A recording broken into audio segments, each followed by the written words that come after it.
The other thing that comes into play is that it painfully reminds us once again of our dependence on countries like the USA in this regard. Of course, we have this dependence in 1,000 other areas as well. I would say, just as an example, M365 or something like that, much more could collapse here if things are shaken on the other side of the Atlantic.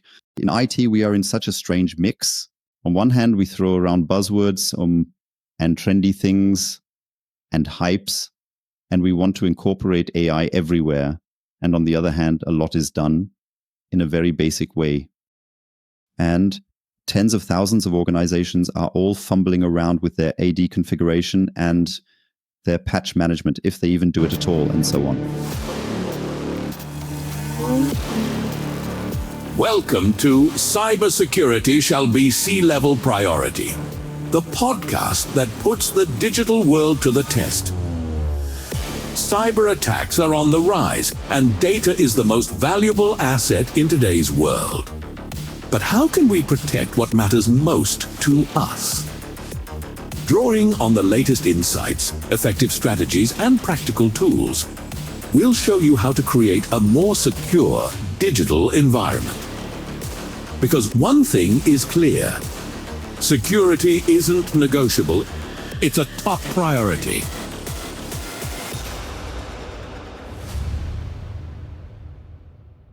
Hello and welcome to Cybersecurity Chef Sash, the podcast. Today with David. Hi, David. Hi, Nico. I'm glad to be here. For those who don't know you yet, tell us a little about yourself. Where do I start? Well, you can always start in the past, how I got here. That's probably the typical approach. I'll start from today. What drives me today? Basically, always. What else can I achieve? Whether I look at the remaining lifetime I have ahead of me, or the working time I might still have in my life, or what I might achieve in this company. We founded 2 years ago. And looking back, that was always the thing. Where can I make an impact? Where can I find a lever to move things? For that, I have tried many different things in life. This has brought me to very different places, positions, people, and so on. I have always learned a lot, not always moved a lot, have been moved a lot. Exactly. And the journey is not over. That's it for now. Thank you. Today, we want to talk about an exciting topic, namely the topic of cybersecurity scale up in the European mid-sized business sector. For this today, on the day of recording, we received some exciting news. We already talked about it in the preliminary discussion. And indeed, the US Treasury Department has announced that they want to cut funding for the CVI databases, which each of you surely knows, where it's primarily about classifying vulnerabilities or assigning a score and, above all, making them recognizable. We don't want to go into too much detail today because I still believe a lot will happen before anything actually happens. But it always shows a bit what the current topics are. And perhaps the question to you, David, what are the current topics that make it all the more important for us to think about these issues? How can we scale appropriately in the European mid-sized sector? There are, of course, several things coming together now. So it's a super exciting topic.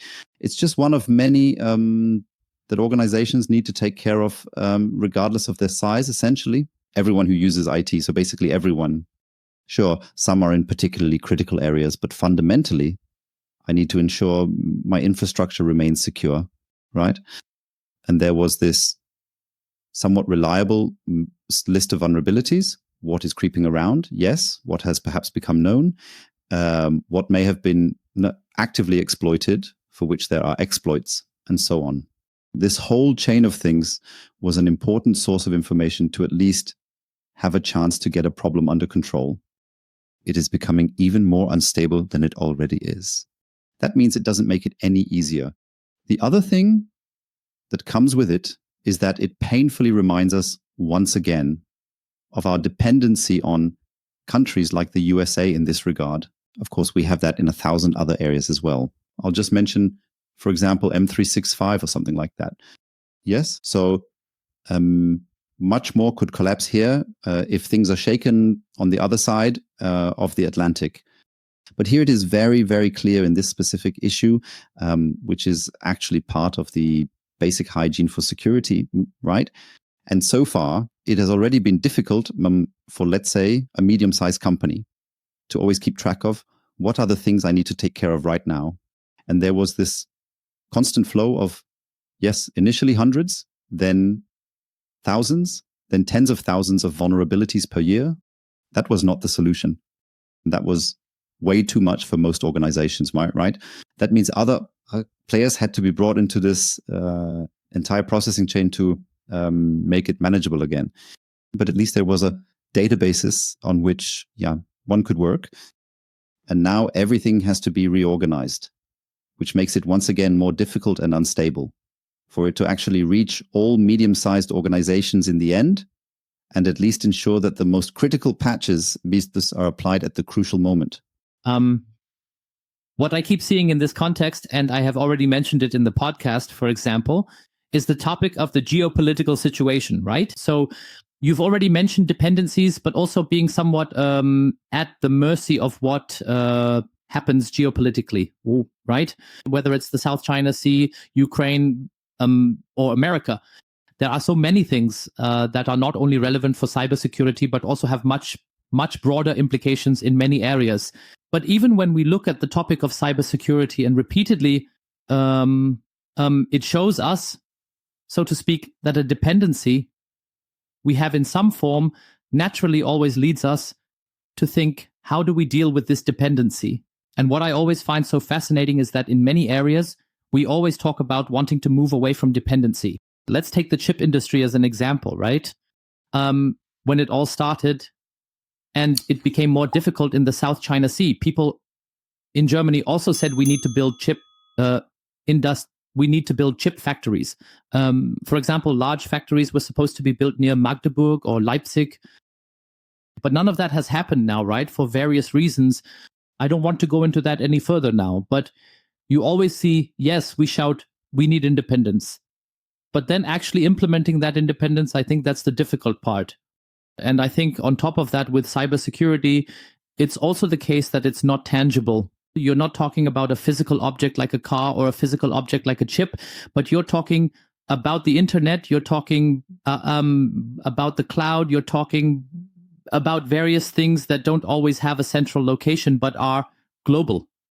Do you think that's also the difficulty to really face the challenge of making oneself more independent from it because it's not such a tangible topic? That's probably part of the problem. I think, again, to come back to the example of vulnerabilities at this point, hey, we've made it a bit more tangible. Sure, it's a topic for specialists. Yes, these CVE numbers and CVS scores and such, they don't mean anything to most people. But if we look out into the wild, what do we have there? We have millions of companies plus the public sector.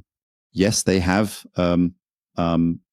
tens of millions of applications and servers in operation and use services here and there and everywhere, which altogether consist of billions of lines of code. Sure, a lot of it is repeated. Yes, but it's configured in gazillions of different ways. And there can be gaps everywhere. There are gaps everywhere. In fact, in sufficiently complex systems, there are always many gaps, most of which haven't been discovered anyway. Yes. But this list of CVEs, yes, it gives us a bit of an illusion that we have it under control. Well, okay, those are the vulnerabilities. Okay, there are many tens of thousands that we actually need to look at. We can't manage that. That means we only look at the critical ones, or according to a certain logic, only specific ones, like those currently being exploited or something like that.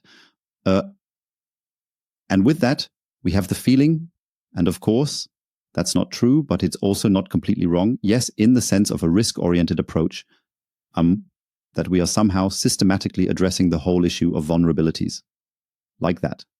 That means at this point, there is a bit of tangibility. Overall, you're right, IT is... although in the end, these are just some boxes standing somewhere, but often not with us anymore. And hardly any of us still understand everything that's going on inside them. Yes. But I believe the real problem is a more political one. This division of labor was also desired. Many countries, including Germany at the forefront, have benefited from this globalization. And yes, the global economy as a whole would not have progressed so quickly if we hadn't divided up which countries do what. At high costs, on the other hand, yes. So it also has serious side effects doing it this way, yes. But now it's coming back to bite us with a change in the global political situation, right? And now it's very, very, very, very, very expensive to reverse it. So if all countries were to start building these structures for themselves, or hopefully Europe might do it somewhat together, yes, that costs an incredible amount of resources and cannot be done within 1 or 2 years, if at all. That's really the big question, right? So how do we even get out of the heavy issues of dependency? And CVE is just a more thing there. I still believe we can somehow manage to set that up differently worldwide. Yes. But what about operating systems? What about smartphones? What about chips and so on? And I believe it's not sensible for every country to try to build its own Silicon Valley and its own software ecosystems and mini tech giants. That won't work. No.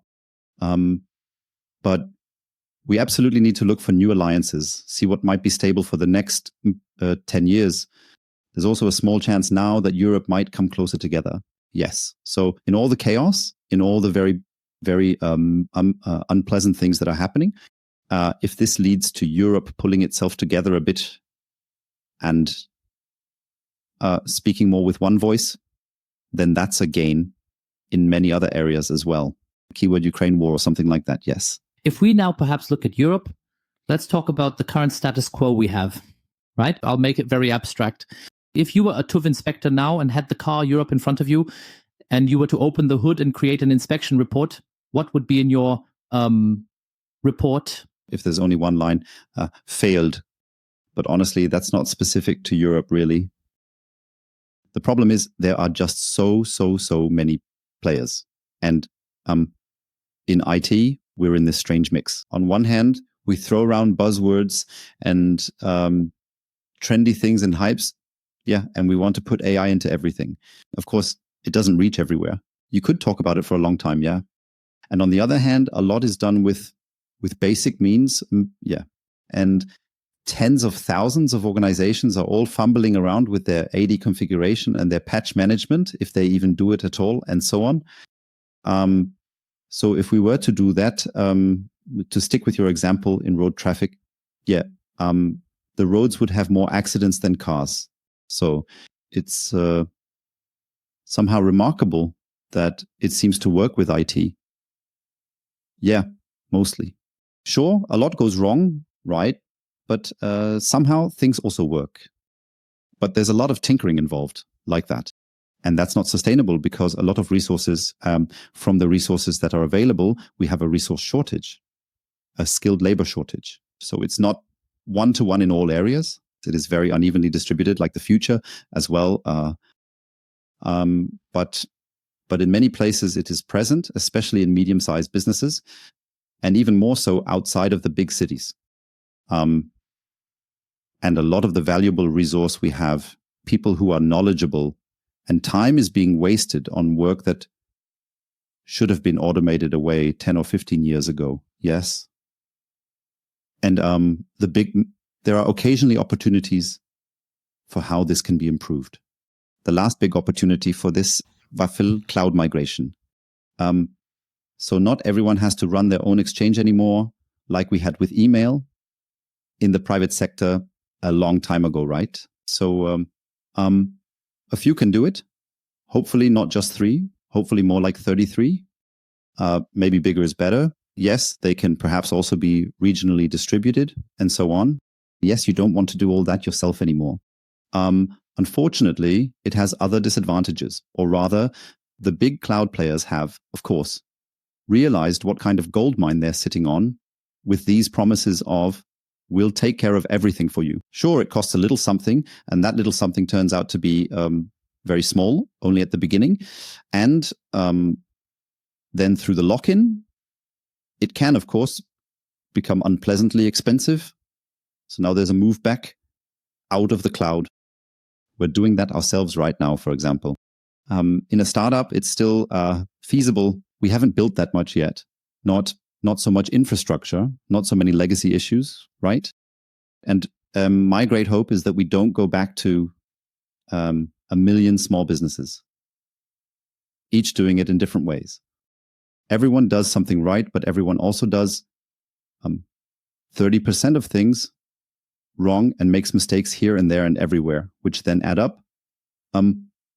But that even though we are decentralizing it again, we are still making it more automatable, reproducible, and sustainable in terms of knowledge, skills, and operational processes, right? Something like infrastructure as code, for example.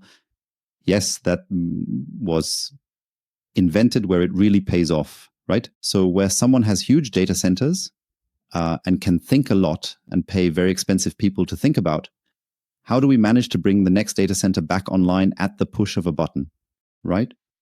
But of course, we can also use these things in a slimmed down or slightly modified form on a smaller scale, right?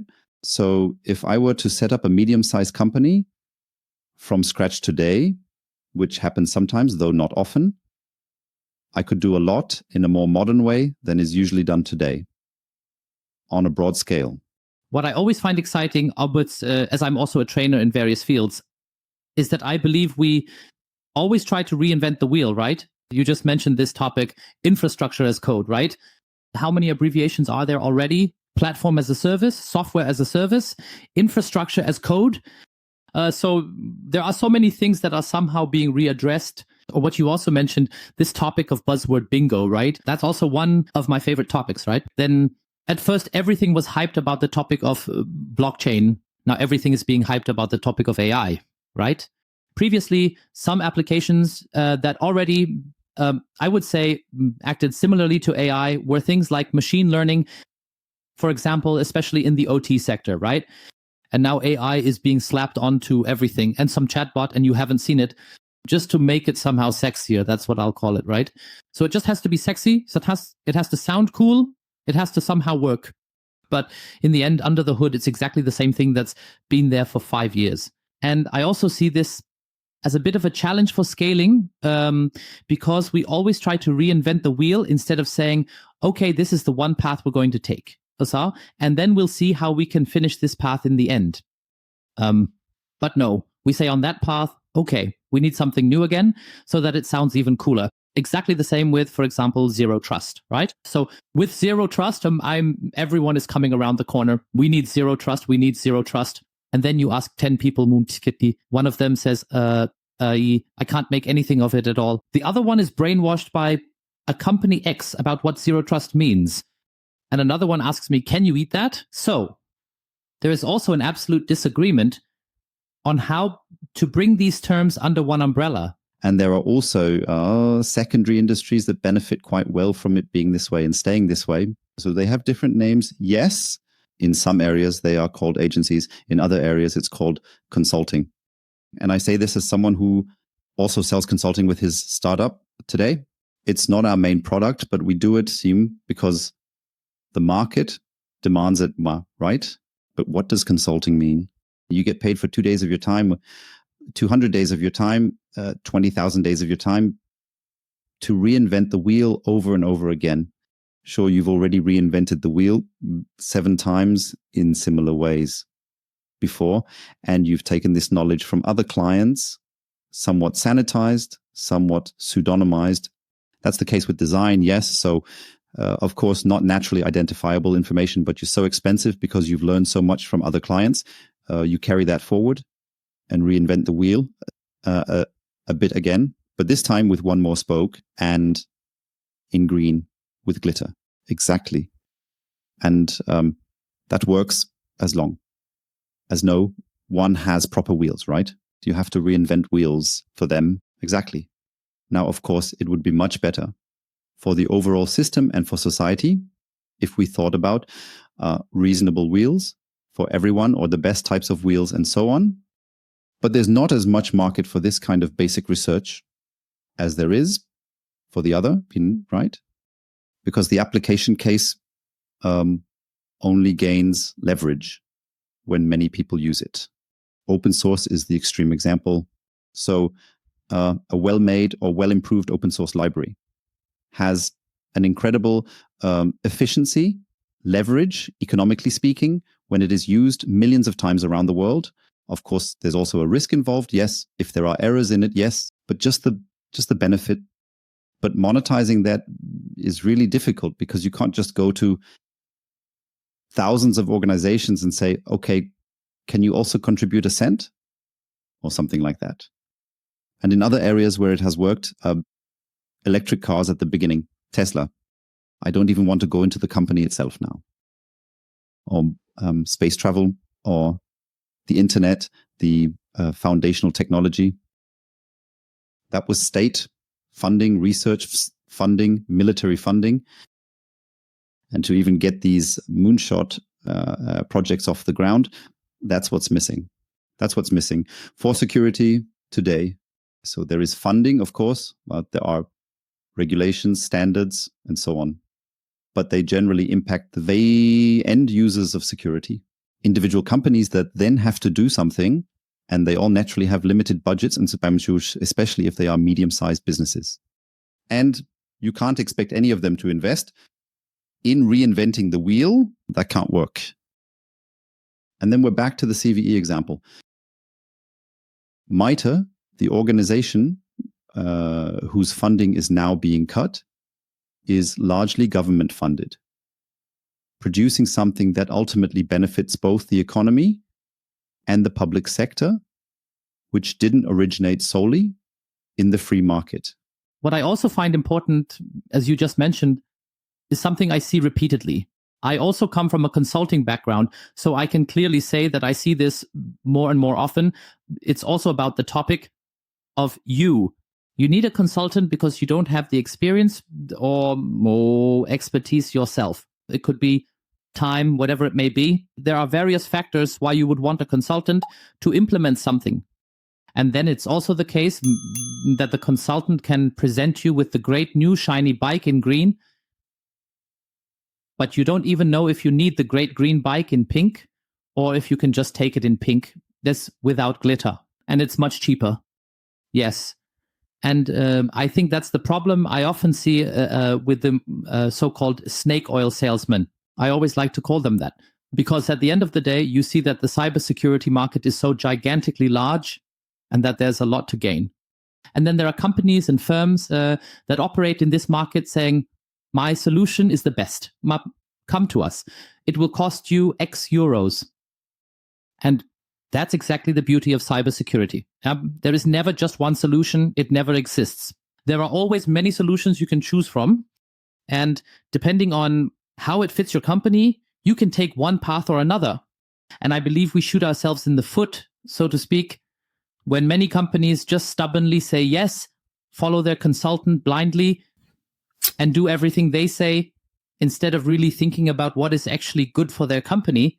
This is not meant as bashing against consultants. As I said, I am also a consultant.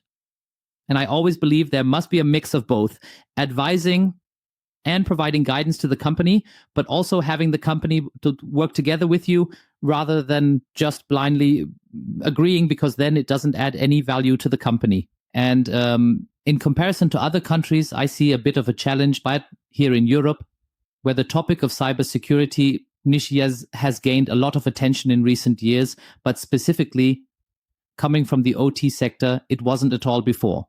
It was always a topic. Leave me alone with that topic. It's an annoying topic. I'm not interested. Yes, now the topic is on everyone's lips, and yes, everyone knows about it. But still, it is not always handled the way it should be. You mentioned that. Snake oil. For me, it's a big problem. For me, these are two different problems. One is consulting in a bad sense. We'll get to the good sense in a moment. In the bad sense, it's okay. 200 days for inventing the wheel in green with 7 spokes. So the other is snake oil, meaning selling something that is shiny, but either doesn't solve the problem or solves a problem that isn't your urgent issue. So this exists in various places, independent of consulting. So the biggest snake oil is found in security products, I would say, and maybe second place goes to managed services or something like that. And that is, of course, a huge challenge for medium-sized businesses that have no chance to assess for themselves what they really need from it. EDR, XDRs, SOX, 7 managed, blah, blah. And then in the end, they either buy nothing or they buy what the loudest marketeers were the most skillful at selling. That doesn't help. Good. Consulting takes you by the hand. And since reinventing the wheel is inherently a waste of resources, I am very much in favor of using it sparingly and strategically in places where big decisions need to be made. So right at the beginning, just like shift left in software development. So before you let yourself be talked into any product or service, let's sit down together, very focused with the right people. And these aren't necessarily just those who work in security, depending on the challenge and what you really need. And then it might turn out that, yes, you should talk to the CrowdStrikes and Sentinel ones of this world, because that would be really useful for you. It might turn out that you should get a managed SOC, or it might turn out you already have a pretty good open source solution in place. If you develop it a bit further, get some training or something like that, then it's already quite a reasonable solution. It might turn out, and I've seen this more and more frequently now, or we've seen it more often in the last 2 years. The best thing you can do for security is not to work on security at all. Just take a look, check your calendars, check your resources, check your staffing plan, and so on. No wonder you're not getting anything done. But look, there's this list with the legacy data centers, and out of the 7 you have, you wanted to close 3 last year, right? Yes, exactly. As long as that hasn't happened, you'll just be spinning your wheels and not making any progress. And then it might be that the best advice we can give for security is advice in the best sense is to drop everything. Put all your pseudo projects that aren't progressing or won't yield any results on hold for a year and go all in on reducing these technical debts. Then we'll sit down together again. And once you've caught your breath, see what you can actually achieve. Absolutely.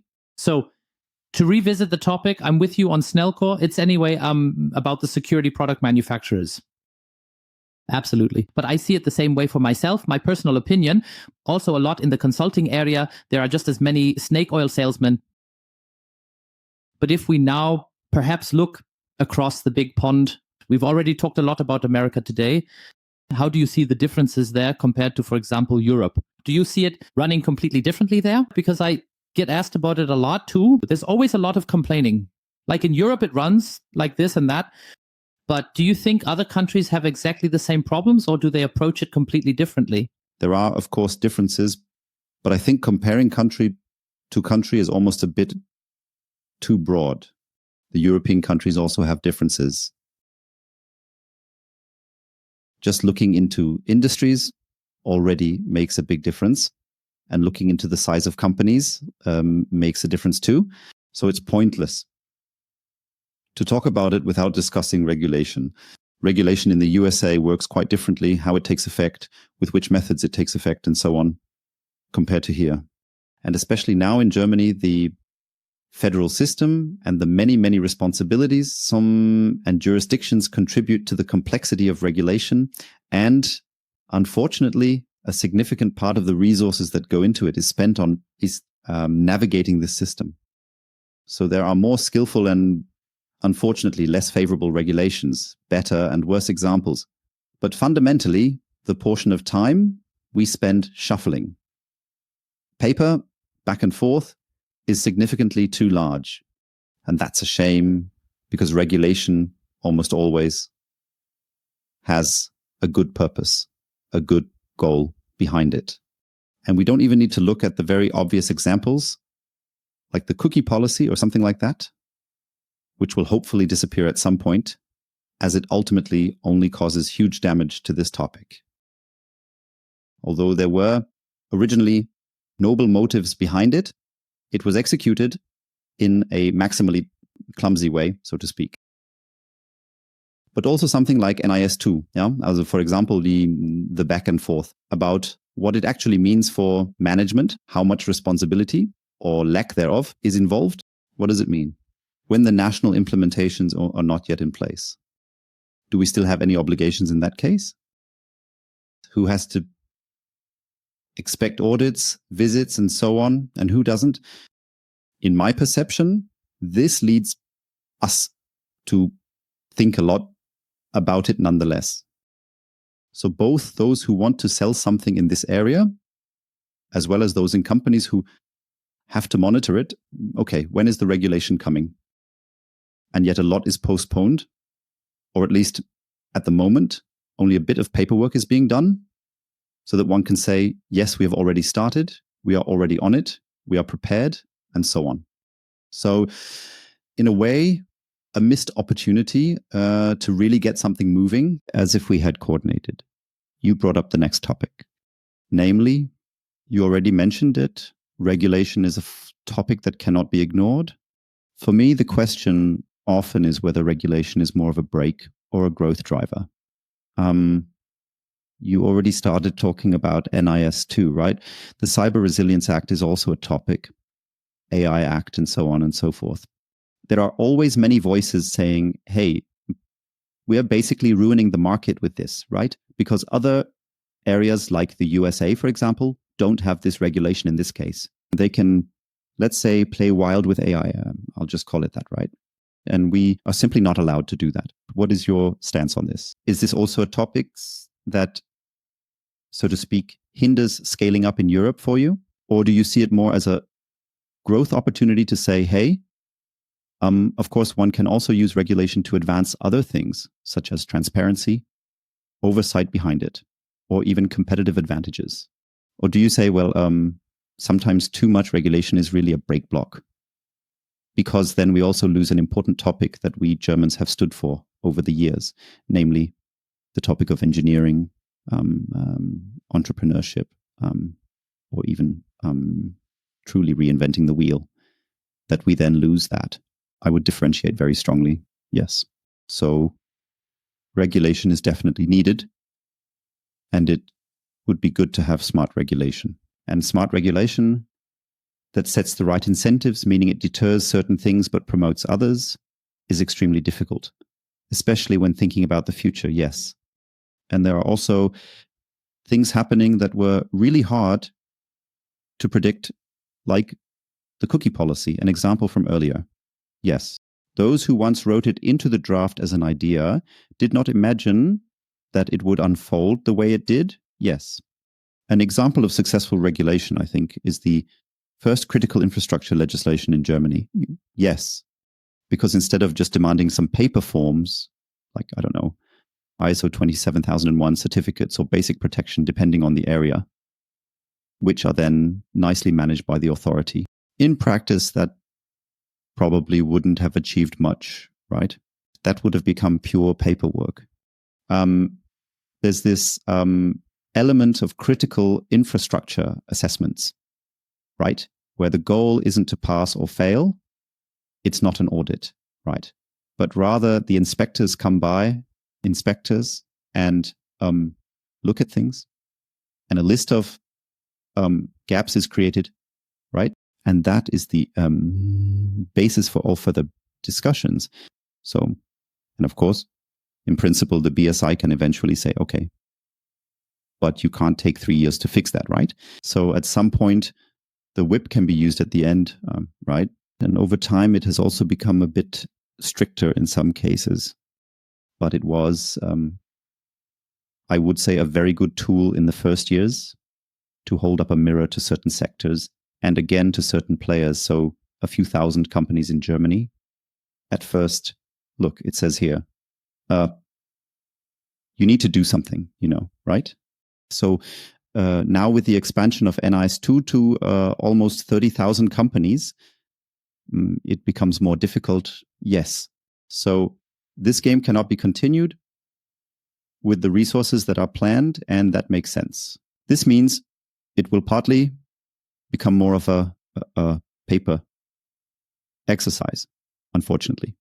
And that is still only a fraction of the German economy. Now, we can also talk about Europe. It's similar. Yes, And actually, other things are helpful there. Yes. So one should rather look at what is helpful for these companies. What kind of assistance? Yes, because they are in part relatively small. Companies affected with 50 employees, or in some sectors, even smaller. What is really helpful for them? And it's not about throwing basic protection or ISO 27002 or IEC 62443 over the fence and saying, well, just do it. That's not helpful, yes. Do you think that the topic of regulation, as we have it now, especially also, let's take DORA as an example, right? And a topic I've been dealing with a lot, Mort, because I'm also very active in the financial sector, where a lot is always demanded, like you have to do this and that now. You should think about this and that. But in the end, the one who has to check it, for example, BaFin, doesn't even have a basis for examination yet. They also have no idea how they should do it. They also don't know yet whether A is right or B is wrong, which is also part of the stumbling block in this topic, that we often have regulations that I don't want to say are fully thought through, because that's the wrong word, but where in the end, perhaps the comprehensive step is missing on how it should actually be implemented or how it should be controlled.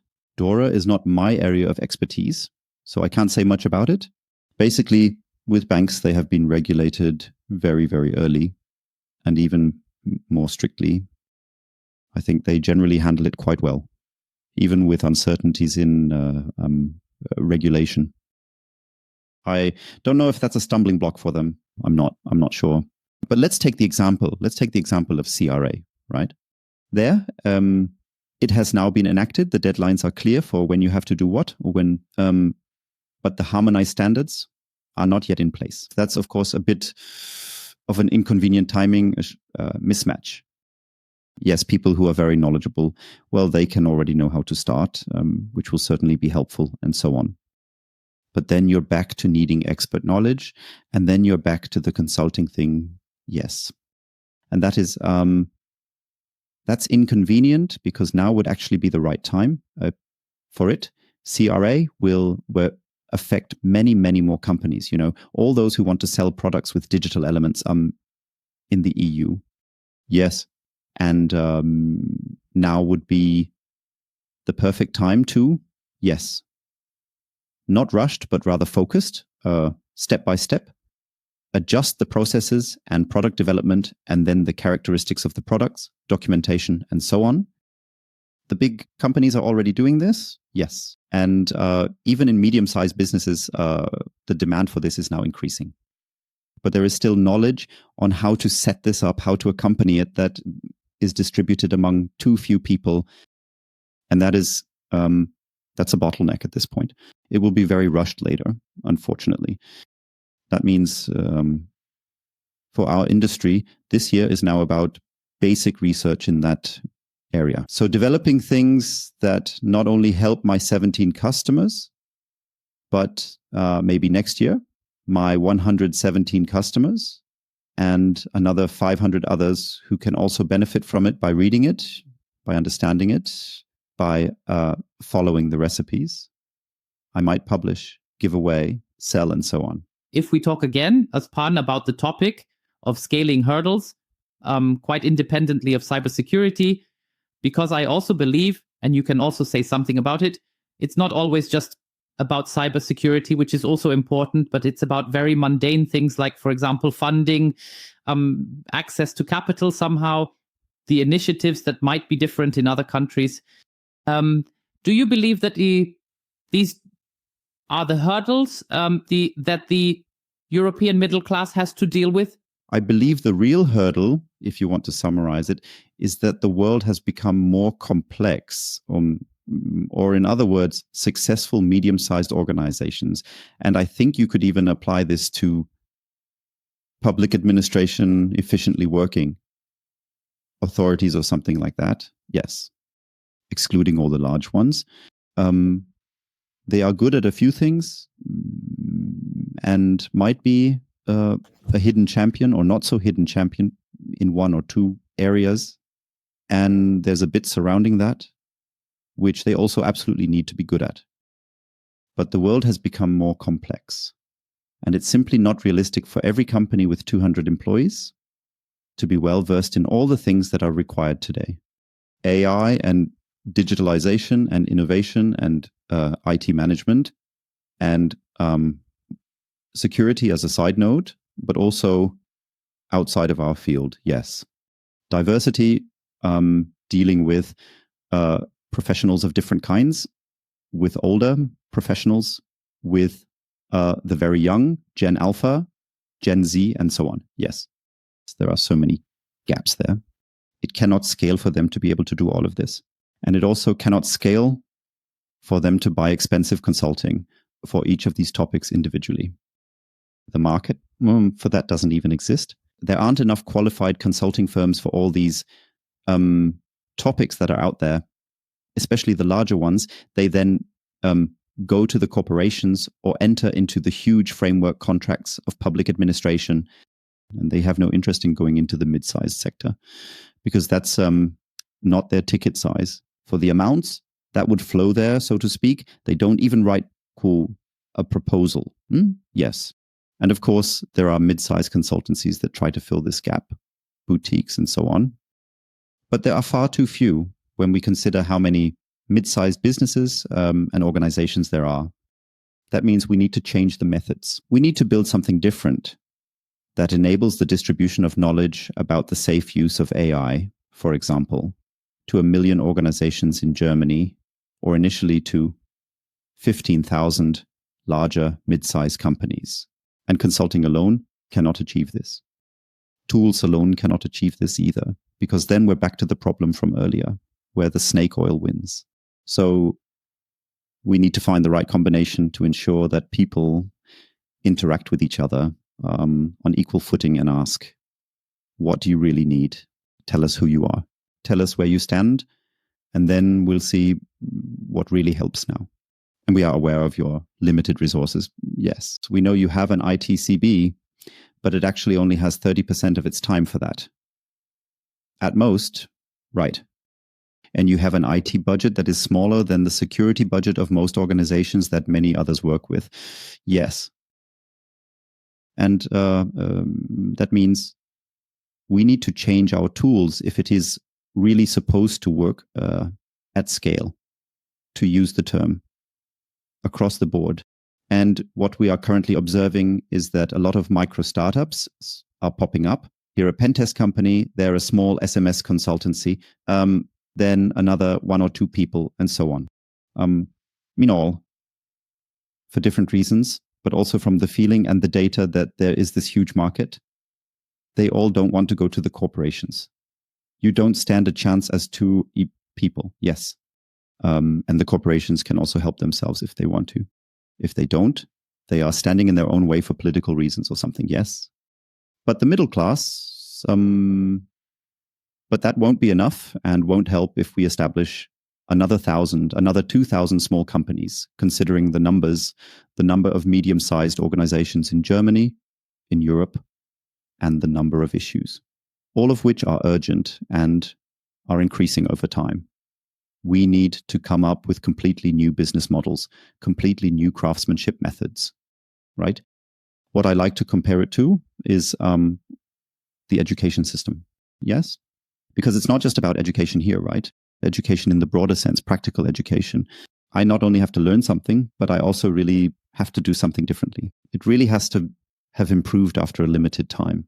Training and when people in different countries decided that it would be a good idea for as many as possible, ideally everyone, to receive a good education, at least for a certain number of years, Institutions were built for this purpose, which incorporated leverage, right? So we generally don't educate our children individually today. That wouldn't scale. No one could afford to pay that many teachers, let alone find them.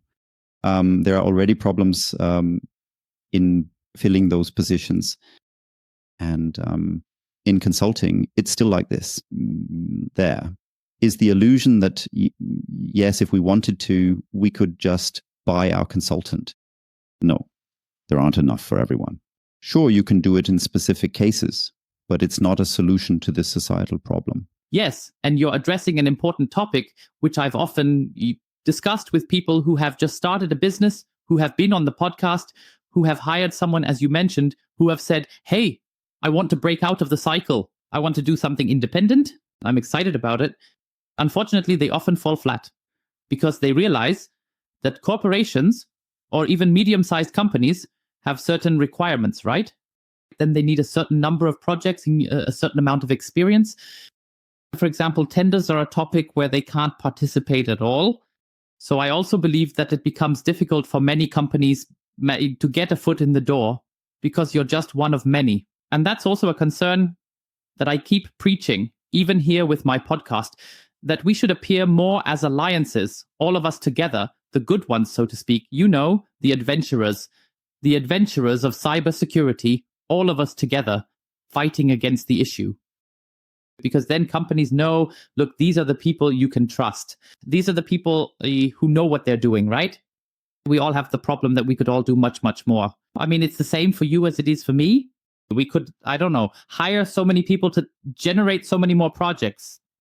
But these people are not available in the market. That means the only option really is to come together and say, we have this global problem. We must find a solution together.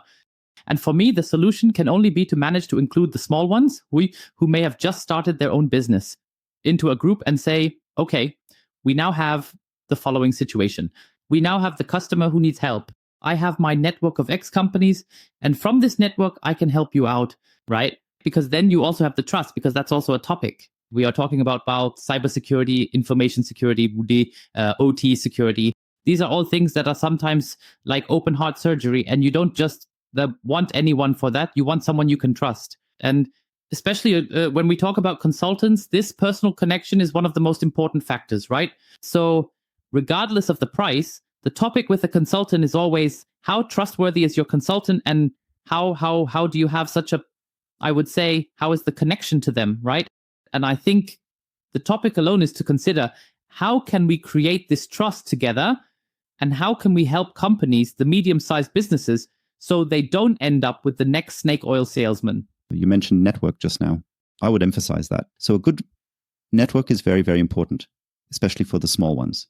I would take it a bit further, because the incentives in the market or in capitalism are set up in such a way that if you are involved in similar topics, you are competitors. Yes? So that's by design in tenders and so on with offers. You compete against each other, right? That means a pure network that operates on trust says, okay, you have this and that topic ahead of you. We know some 1 or 3 people who do really, really good work. And in parentheses, we also don't get any commission from them. That's part of it when we send them on to you, right? That's already worth a lot. Yes, we work very, very hard on him with that. But when you look into other areas, I think it needs even more. We need to restructure the incentives even more. For example, there's the tool, the cooperative, right? Cooperatives are also rare in the economy, right? Cooperatives of DAX corporations, cooperatives of IT service providers in public administration, there are a few. Yes, these are currently isolated projects that show that it can fundamentally work, where you build the incentives in such a way that it makes sense, becomes attractive and sustainable to work together. Not just when we happen to think about it or when it happens to fit, yes? Because in the end, you have to compete with the big players in tenders, who have entire departments dedicated to handling tenders with cabinets full of paperwork, showcasing all the great things they've done and how many certifications they've received from the BSI and others and so on. Yes. And I believe that we need to think and talk much more about new forms of cooperation in this area, which are not so traditional. Yes, in business, more in other areas. If we look at the outlook now, how can Europe manage to remat? So I hate this word. To overcome dependency. So now I've navigated around the word. You know what I mean? we've already talked a lot about the topic of consultants. For me, another important topic is that we've already talked about it. There are many cybersecurity product manufacturers, but they are often not based in Germany, also abroad, right? If you look at the ratio, how many, not just cybersecurity, but also general IT manufacturers come from abroad and how many come from Germany? For me, it's also a topic that one should think about, and we've already talked about it. For manufacturers in Germany, it is sometimes simply not lucrative to enter the mid-sized business sector because, as you nicely put it, the ticket is not high enough. And simply the development costs, the personnel costs, everything around it is just much higher than in high, say, if a company comes from Israel or wherever, right? Do you also see a point when we look to the future that we should invest more in our own cybersecurity products and cybersecurity know-how in Germany or even in Europe? Should products invest in their own cybersecurity know-how? Well, one question is who, but I believe that it won't work well like this. We also have to do that. And my perception is that this is coming. And it's not just a German issue, but rather an EU issue. Definitely a European issue. Just like in defense, where we realize that we need to invest more, and then there will be more funding, more investments in infrastructure, which will eventually also somehow fall under this, and so on. That's the case, but these can really only be incentives and initial support for other things. I believe that such an ecosystem where security is a smaller, but also crucial part, tends to settle around other infrastructures. So security is not an end in itself, but rather it's about protecting something, IT or OT, protecting digital things, our data, and so on. And that means if companies and the public sector were to turn more towards European IT providers, then I believe that security made in Europe, for example, European data center operators, European service providers supplying data centers, manufacturers of cooling systems, auditors, and the entire supply chain of these IT services would, as a side effect, also strengthen security in Europe. That means the opportunity is that at the moment, due to the justified mistrust in US services, because we simply do not know how it is politically played out, handled, extortion and similar issues, just uncertainties, such momentum arises that European companies purchase more from European providers. And if we are lucky, it will be a moderate distribution. It would be silly. If everyone went to OVS or everyone went to Ionos, that won't happen, don't worry. It also wouldn't be optimal. If all European cloud providers, broadly speaking, each increased their revenue by 20%, that would be okay, but it wouldn't create a critical mass for innovations.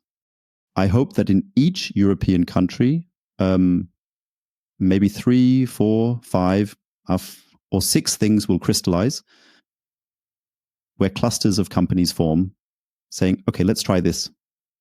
Not for all topics. This won't happen quickly with M365, but with other things, just as AWS didn't start, nor with function as a service and container hosting, but with infrastructure.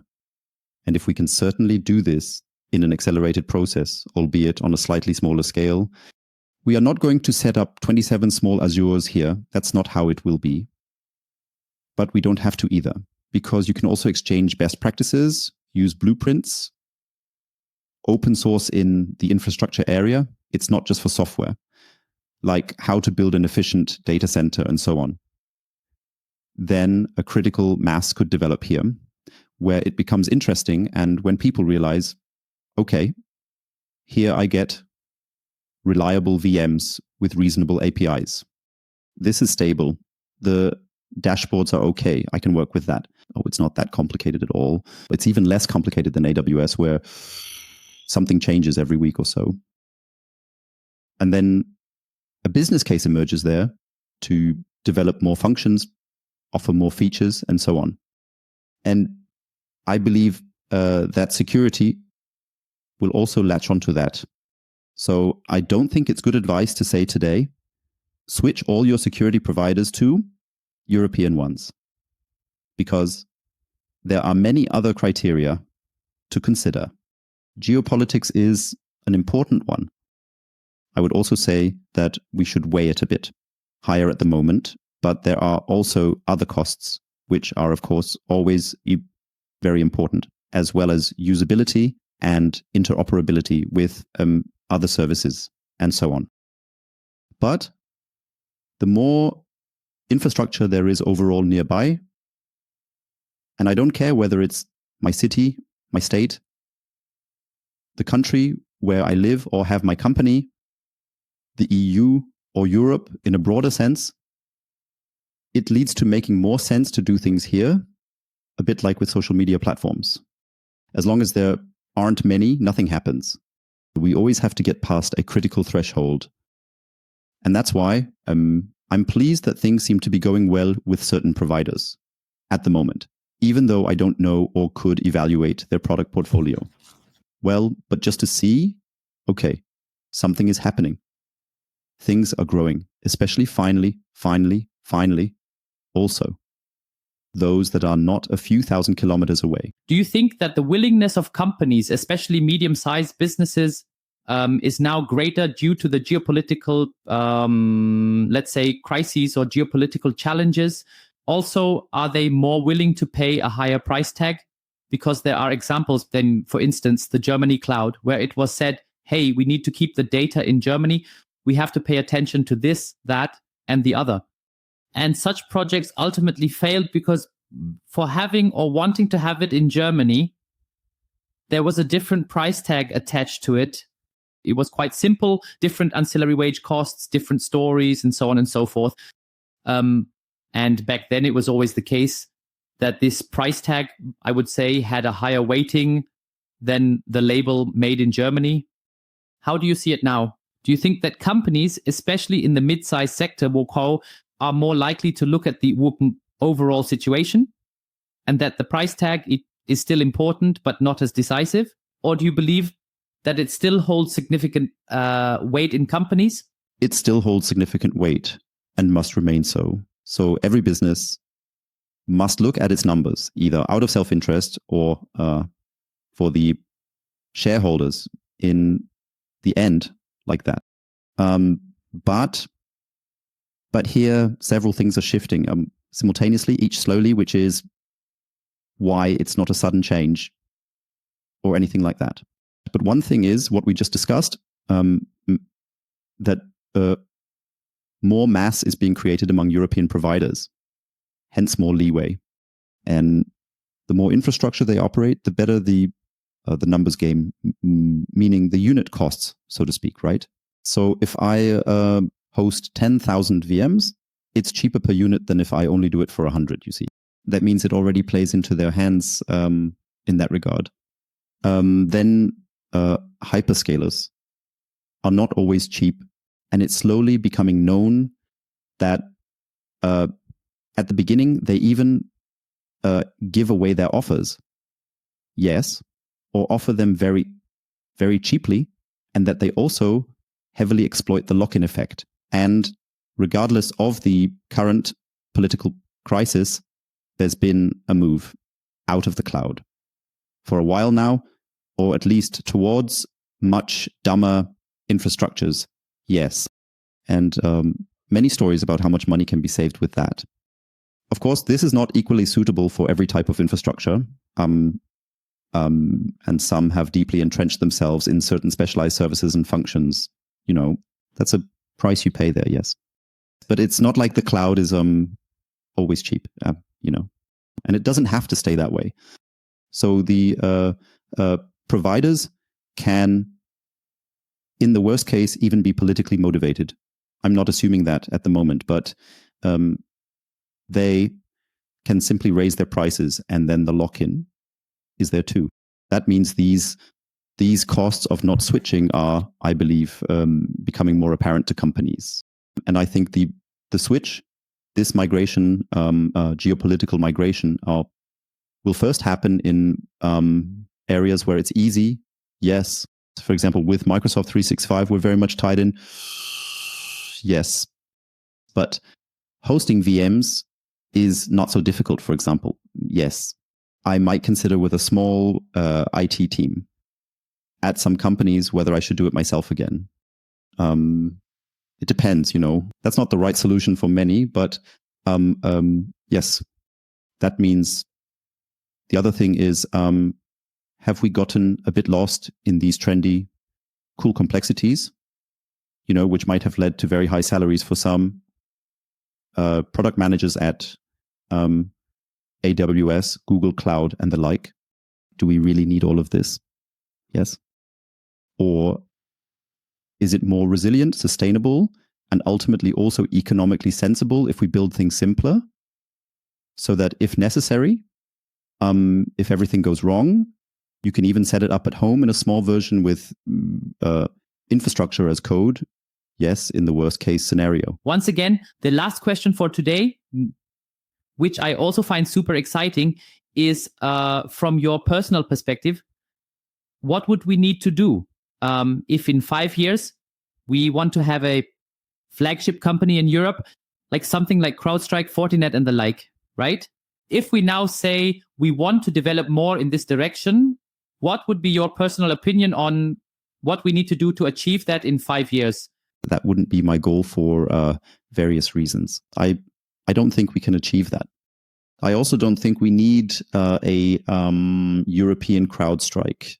I believe it would be much more beneficial if we had a selection of European players, preferably from different countries and not just from Germany and France. Yes, especially the Baltic states, Poland, and so on. There are really, really cool providers for niche topics, for specialized topics, or even for tackling tough issues in certain areas or something like that. Yes. If we had that, I also don't want to be locked into a French provider that I'm then stuck with. Yes. I want an ecosystem, something that's like, okay, you either want CrowdStrike or B or C or D.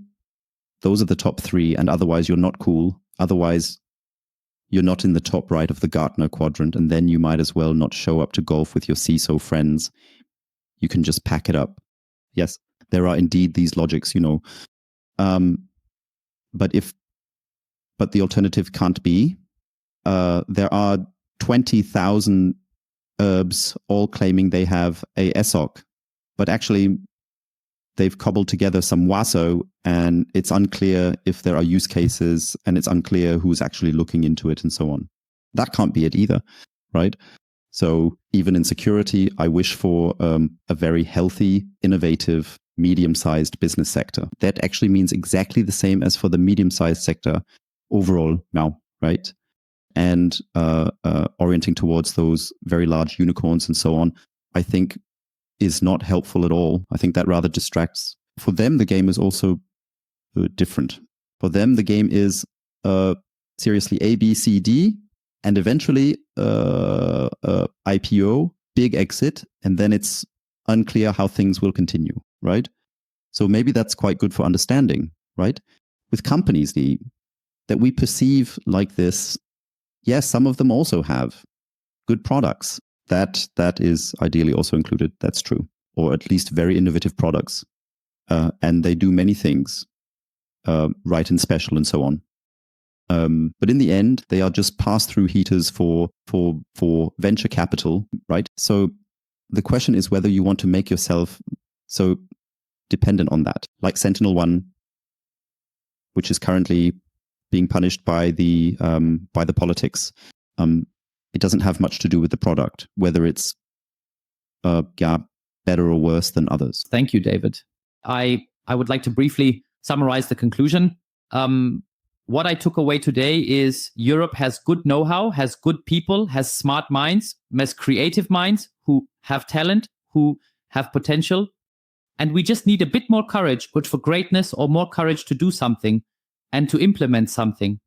And as you already said, not just one person doing something, but doing something together as Europe so that we don't end up in the next dependency again. I agree with you that we now say, okay, we don't want to get into bed with the Americans. And then we say, we are now getting into bed, for example, as you said, with the French, and then something happens again. I think that should be a learning experience for everyone, not just for cybersecurity. These dependencies, I always call it the issue of vendor lock. It's actually super important to think about how can we prevent it, right? How can I protect myself from dependency? And I believe you can really only achieve that, as you already mentioned, it's by working together as global alliances, combining fields of expertise, solving something together instead of always becoming dependent on one. So it was a super exciting podcast. Thank you, David, for being with us. And I would say that's it for this episode of Cybersecurity Chefsache, the podcast. We'll hear and see each other next time. Until then. Thank you. Very, very exciting for me as well. And what you mentioned about working together, I think that might really be the summary for today. Yes, login and other things, that has nasty side effects. And I think it's really worth it for us to discuss how we cooperate, namely the different players with each other, security companies, providers among themselves, consultants and their clients, consultants among themselves, medium-sized businesses among themselves, very, very important, public sector with private sector among themselves, that we need to rethink all of this. So I think we're a bit stuck at the moment in terms of how the roles are distributed, and everyone is trying to keep this game going. Yes, we'll somehow manage. No, we won't manage it sustainably, but now is the chance to do it better. Thank you for the invitation.